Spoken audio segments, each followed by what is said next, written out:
प्रस्तुत है हरियाणा राज्य की साप्ताहिक समाचार समीक्षा। लेखक हैं वरिष्ठ पत्रकार दिनेश गोयल और वाचिका डॉक्टर गुरजीत कौर। भारत आज दुनिया के सबसे तेजी से विकसित होते नव उद्यम पारिस्थितिकी तंत्र वाले देशों में शामिल है। देश में 2,22,000 से अधिक उद्योग एवं आंतरिक व्यापार संवर्धन विभाग से मान्यता प्राप्त नव उद्यम हो चुके हैं। वर्ष 2016 में शुरू की गई स्टार्टअप इंडिया पहल ने देश के युवाओं को नए विचारों, नवाचार, निवेश और उद्यमिता के लिए एक मजबूत मंच उपलब्ध करवाया है। सरकारी नीतियों, वित्तीय सहायता, आसान नियमों और डिजिटल सुविधाओं ने नव उद्यम संस्कृति को महानगरों से निकालकर छोटे शहरों और कस्बों तक पहुंचाने का काम किया है। नव उद्यम केवल एक नई कंपनी शुरू करने का नाम नहीं है। ये किसी समस्या का नया समाधान खोजने, नई तकनीक विकसित करने और रोजगार पैदा करने की सोच है। आज देश में वित्तीय प्रौद्योगिकी, कृत्रिम बुद्धिमत्ता, स्वास्थ्य प्रौद्योगिकी, कृषि प्रौद्योगिकी, जैव प्रौद्योगिकी, इलेक्ट्रॉनिक वाणिज्य, विद्युत वाहन, रक्षा प्रौद्योगिकी, अंतरिक्ष प्रौद्योगिकी, अर्धचालक रोबोटिक्स और स्वच्छ ऊर्जा जैसे अनेक क्षेत्रों में नए नव उद्यम सामने आ रहे हैं। इस नव उद्यम क्रांति में हरियाणा भी तेजी से अपनी पहचान बना रहा है। राज्य में वर्तमान में 12,500 से अधिक नव उद्यम होने की बात सामने आई है।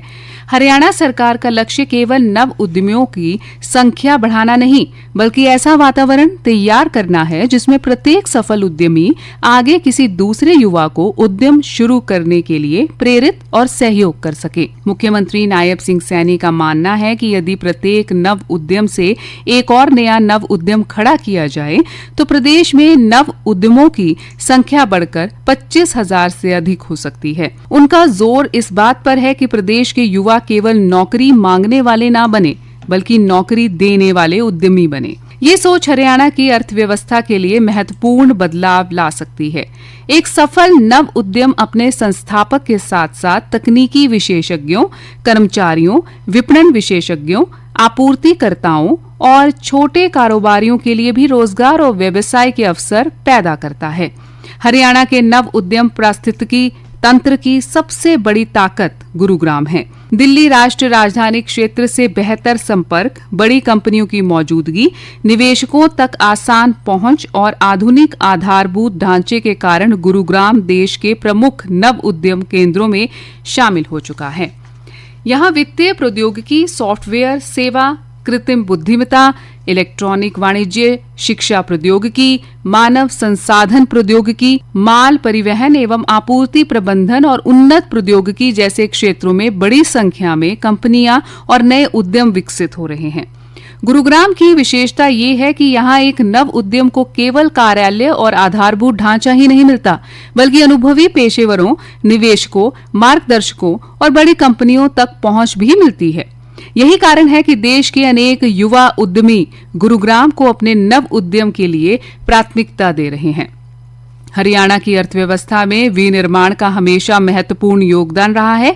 इसी मजबूत औद्योगिक आधार का लाभ अब नव उद्यम पारिस्थितिकी तंत्र को भी मिल रहा है।